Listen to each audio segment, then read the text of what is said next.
එනම Eddie නදිල නෙත්විරු මට තුන් වතාවක් ජාතික ශූරයා මේ එන 15 වෙනිදාට අපි 53 වෙනි ලෝක ශූරතාවලියට සහභාගී වෙනවා. කෝච්ගේ ජිම් එකේ පොඩි ප්‍රශ්න වගේක් ආවා. කෝච් ට්‍රාන්ස්ෆර් කරලා ඒ වගේ ප්‍රශ්න ටිකක් එක්ක අපිට ට්‍රේනින් උත් මිස් වුණා. කොහොම හරි මාස් එක විතර ට්‍රේනින් එකකින් තමයි අපි මේ කම්පිටිෂන් එකට සහභාගී වෙන්නේ. ඒ උපරිමය කරන්න බලාපොරොත්තු වෙනවා. My name is Nayara Nisindi Fernando. We are participating in the World Championship on the coming 15th of October. We are hoping to represent our country to the best of our ability. I have participated in the Asian Championships in 2024 and 2025. මම MMPTB Navaratne.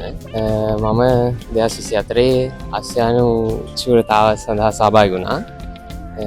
අපි මේකෙදී මට select වෙද්දී පොඩි අසාධාරණක අන්තිමට කොහොමද select වුණා. කොහොම හරි අපි රට වෙනුවෙන් දෙයක් කරන්න බලාපොරොත්තු වෙනවා.